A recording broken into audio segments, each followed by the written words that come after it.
आज का यह वीडियो कोई सामान्य वीडियो नहीं है, बल्कि यह गन्ने की खेती के इतिहास का सबसे महत्वपूर्ण दस्तावेज साबित होने वाला है। अगर आप एक गंभीर किसान हैं, अगर आप खेती को सिर्फ एक काम नहीं बल्कि एक विज्ञान और एक व्यवसाय मानते हैं, तो अगले कुछ मिनट आपकी सोच और आपकी खेती दोनों को हमेशा के लिए बदल देंगे। हमारे देश का किसान मेहनत में कोई कमी नहीं छोड़ता। वह तपती धूप में पसीना बहाता है, कड़कड़ाती ठंड में पानी लगाता है, लेकिन फिर भी जब फसल कटकर मिल में जाती है तो परिणाम वह नहीं मिलता जिसकी उसने उम्मीद की थी। आखिर क्यों? क्यों एक ही गांव की एक ही मिट्टी में एक किसान 300 क्विंटल पर अटक जाता है, जबकि दूसरा किसान उसी मौसम में 800 से 1000 क्विंटल गन्ना निकाल लेता है? फर्क मेहनत का नहीं है, फर्क है जानकारी का, फर्क है उस बारीक विज्ञान का जिसे हम अक्सर नजरअंदाज कर देते हैं। आज टेक्निकल एग्रीकल्चर पर हम उसी विज्ञान की परतें खोलने जा रहे हैं। गन्ने की खेती एक बहुत विशाल विषय है।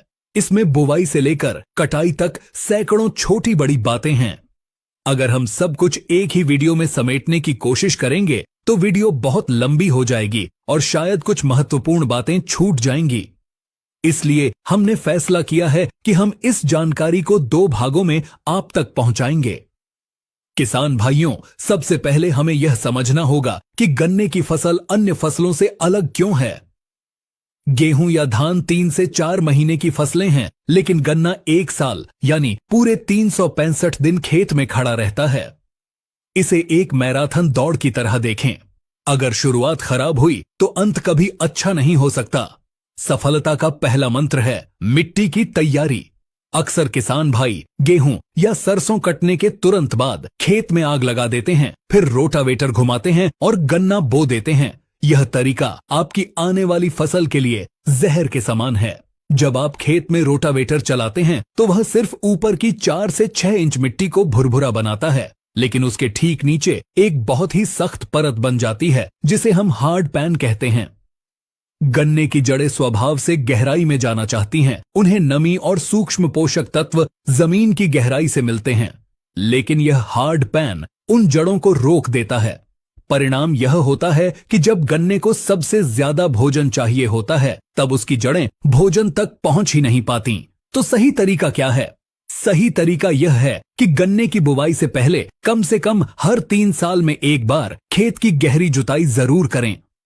इसके लिए आप मिट्टी पलटने वाले हल यानी एमबी प्लाउ का इस्तेमाल करें, या फिर आप सब सॉइलर का इस्तेमाल कर सकते हैं, जो जमीन को 1.5 से 2 फीट गहराई तक फाड़ देता है। इससे जमीन की जल धारण क्षमता बढ़ती है। जब बारिश होगी तो पानी बहकर नाले में नहीं जाएगा, बल्कि आपके खेत की गहराई में जाएगा, जो सूखे के समय गन्ने के काम आएगा। गहरी जुताई के बाद खेत को कम से कम 10 से 15 दिनों के लिए धूप लगने दें। मई और जून की तेज धूप मिट्टी के लिए वरदान है।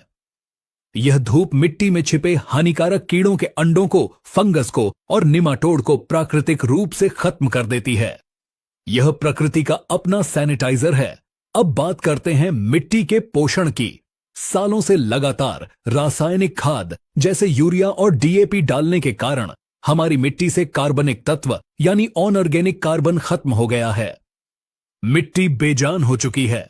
और याद रखिए, बेजान मिट्टी में आप कितना भी महंगा खाद डाल लें, पौधा उसे पूरा नहीं ले पाएगा। मिट्टी में जान डालने के लिए आपको जैविक कार्बन डालना होगा। इसका सबसे अच्छा स्रोत है सड़ी हुई गोबर की खाद। बुवाई से 25 दिन पहले प्रति एकड़ 4 से 5 ट्रॉली अच्छी तरह सड़ी हुई गोबर की खाद खेत में फैलाएं। लेकिन समस्या यह है कि आज पशुधन कम होने के कारण हर किसान के पास पर्याप्त गोबर की खाद नहीं है। तो इसका विकल्प क्या है? इसका विकल्प है हरी खाद। आप अपने खेत में ढैंचा या सनई की बुवाई करें। जब फसल 40 से 45 दिन की हो जाए और उसमें फूल आने वाले हों, तब उसे रोटावेटर चलाकर खेत में ही मिट्टी में मिला दें। यह हरी खाद यूरिया के 10 कट्टों से ज्यादा ताकतवर है। यह मिट्टी को वह ताकत देती है जो बाजार में मिलने वाली किसी भी खाद में नहीं है। अब हम आगे बढ़ते हैं दूसरे सबसे महत्वपूर्ण पड़ाव की ओर, बीज का चयन और किस्में। किसान भाइयों, गन्ने की खेती में बीज ही वह ब्रह्मास्त्र है जो आपकी जीत या हार तय करता है। पिछले 10 सालों में किस्म CO0238 ने उत्तर भारत के किसानों को मालामाल किया। यह एक अद्भुत किस्म थी, लेकिन प्रकृति का नियम है, जो चीज जितनी ज्यादा लोकप्रिय होती है, बीमारियां भी उसे उतना ही ज्यादा घेरती हैं। आज CO0238 रेड रॉट यानी लाल सड़न रोग का शिकार हो चुकी है। यह गन्ने का कैंसर है। अगर आप अपने खेत में देखेंगे तो गन्ने के अंदर लाल रंग की सड़न दिखाई देगी, जिसमें से शराब जैसी बदबू आती है। अगर आपके क्षेत्र में यह बीमारी फैल चुकी है तो मेरी आपको हाथ जोड़कर सलाह है कि अब इस किस्म का मोह छोड़ दें। वैज्ञानिकों ने दिन रात मेहनत करके नई किस्में तैयार की हैं जो रेड रॉट से लड़ने में सक्षम हैं। आप CO13235 लगा सकते हैं। यह बहुत ही शानदार किस्म है जो मोटाई और वजन में 0238 को टक्कर देती है। आप CO14201 लगा सकते हैं जो गिरने के प्रति सहनशील है और जिसमें चीनी की मात्रा बहुत ज्यादा है। या फिर आप CO15023 लगा सकते हैं जो बहुत जल्दी तैयार होने वाली किस्म है। नई किस्मों को अपनाने से डरिए मत। बदलाव ही प्रकृति का नियम है। लेकिन अगर आपके पास नई किस्म का बीज उपलब्ध नहीं है और आप 0238 ही लगाना चाहते हैं तो आपको बीज का चयन बहुत ही वैज्ञानिक तरीके से करना होगा। कभी भी उस खेत से बीज न लें जहां पिछले साल बीमारी दिखी हो। बीज के लिए हमेशा 10 से 11 महीने पुराना गन्ना ही चुनें। एक और महत्वपूर्ण बात जो बहुत कम किसान जानते हैं, गन्ने का ऊपर का हिस्सा यानी टॉप 1/3 बीज के लिए सबसे उत्तम होता है। गन्ने के निचले हिस्से में चीनी की मात्रा ज्यादा होती है, जिससे जमाव में देरी होती है, जबकि ऊपर के हिस्से में ग्लूकोज की मात्रा ज्यादा होती है और आंखें ताजी होती हैं, जिससे जमाव बहुत जल्दी और एकसार होता है। इसलिए कोशिश करें कि मिल में गन्ना भेजते समय ऊपर का हिस्सा बीज के लिए रोक लें। अब आते हैं उस गलती पर जो 90% किसान करते हैं और अपनी फसल का भविष्य खराब कर लेते हैं। वह है बीज उपचार न करना। किसान भाइयों, एक नवजात शिशु को बीमारियों से बचाने के लिए हम टीका लगवाते हैं। ठीक उसी तरह गन्ने का बीज उपचार उसका टीकाकरण है।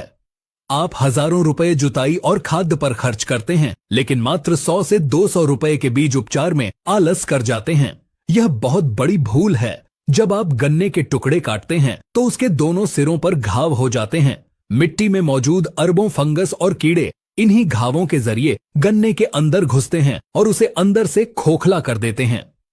बीज उपचार का सही तरीका क्या है, इसे ध्यान से नोट करें। खेत पर ही एक बड़ा ड्रम या हौदी बनाएं, उसमें 100 लीटर पानी भरें। अब इसमें 100 ग्राम कार्बेंडाजिम, 50% WP जो एक फफूंदी नाशक है, मिलाएं। इसके साथ 200 मिलीलीटर इमिडाक्लोप्रिड या क्लोरोपायरिफॉस मिलाएं, जो कीटनाशक का काम करेगा। इस घोल में गन्ने के टुकड़ों को जालीदार कट्टे में भरकर 10 से 15 मिनट के लिए डुबो दें। यह 15 मिनट की मेहनत आपकी फसल को अगले 4 महीनों तक सुरक्षित रखेगी। इस उपचार से गन्ने की आंखों के अंदर छिपी हुई फंगस मर जाती है और मिट्टी की दीमक गन्ने को छू भी नहीं पाती। जिन किसानों ने बीज उपचार किया है, उनके खेतों में 99% तक जमाव देखा गया है। अब खेत तैयार है, बीज तैयार है, अब बारी है बुवाई की। टेक्निकल एग्रीकल्चर आपको पुरानी लकीर का फकीर बनने की सलाह नहीं देगा। हम आपको आधुनिक और वैज्ञानिक तरीका बताएंगे, और वह तरीका है ट्रेंच विधि। परंपरागत विधि में हम 2 से 2.5 फीट पर कूड़ निकालते थे। इससे गन्ने की लाइनों के बीच हवा और रोशनी जाने की जगह ही नहीं बचती थी। गन्ना पतला रह जाता था और उसमें बीमारियां ज्यादा आती थीं। ट्रेंच विधि में हम 2 लाइनों के बीच की दूरी को बढ़ाकर 4 फीट कर देते हैं। जी हां, 4 फीट। कुछ किसान भाई तो 5 फीट तक भी रखते हैं। शायद आपको लगे कि इससे पौधे कम हो जाएंगे और पैदावार घट जाएगी, लेकिन विज्ञान कहता है कि पौधे कम नहीं होंगे, बल्कि गन्ने का वजन बढ़ जाएगा। जब गन्ने को चारों तरफ से धूप मिलती है तो प्रकाश संश्लेषण की क्रिया तेज होती है, पत्तियां चौड़ी होती हैं और भोजन ज्यादा बनाती हैं। नतीजा, गन्ना मोटा और वजनदार होता है। एक मोटा गन्ना 4 पतले गन्नों के बराबर वजन देता है। ट्रेंच विधि का एक और फायदा है, 4 फीट की खाली जगह में आप छोटा ट्रैक्टर चलाकर गुड़ाई कर सकते हैं, मिट्टी चढ़ा सकते हैं और स्प्रे कर सकते हैं। इससे आपकी मजदूरी की लागत आधी हो जाती है। बुवाई के समय गन्ने के टुकड़ों को नाली में सीधी नुमा तरीके से रखें। दो आंखों वाले टुकड़े सबसे अच्छे माने जाते हैं।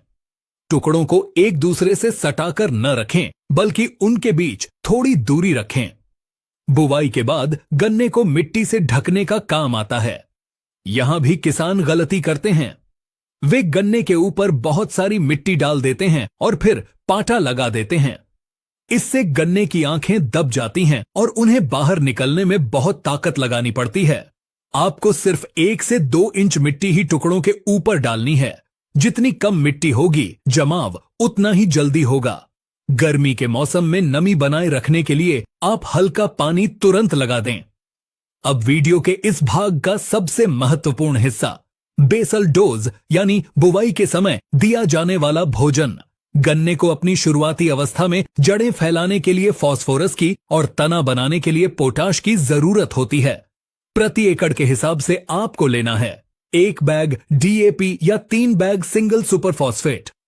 अगर आप सुपर फॉस्फेट लेते हैं तो यह ज्यादा बेहतर है, क्योंकि इसमें आपको कैल्शियम और सल्फर मुफ्त में मिल जाता है। इसके साथ 25 से 30 kilo potash, muriate of potash जरूर डालें। पोटाश गन्ने की रोग प्रतिरोधक क्षमता बढ़ाता है और उसे सूखे से बचाता है। इसके साथ 10 kilo urea, 10 kilo bentonite sulphur और 10 किलो जिंक सल्फेट। इन सबको अच्छी तरह मिलाकर कूड़ में यानी नाली में मिट्टी के अंदर डालें। खाद हमेशा बीज के नीचे या बगल में होनी चाहिए, बीज के ऊपर नहीं। तो किसान भाइयों, यह थी गन्ने की बुवाई की पूरी वैज्ञानिक कहानी। हमने मिट्टी की गहरी जुताई से लेकर बीज उपचार और खाद प्रबंधन तक हर पहलू को समझा। अगर आप इन नियमों का पालन करते हैं तो मेरा दावा है कि आपकी फसल का जमाव और शुरुआती विकास बहुत अच्छा होगा। लेकिन यह तो सिर्फ शुरुआत है। असली चुनौती तो अब शुरू होगी। गन्ना जमने के बाद 45वें दिन एक ऐसा समय आता है जब पौधे को मां के दूध की तरह विशेष पोषण की जरूरत होती है। अगर उस समय आपने सही स्प्रे नहीं किया तो कल्ले कम फूटेंगे।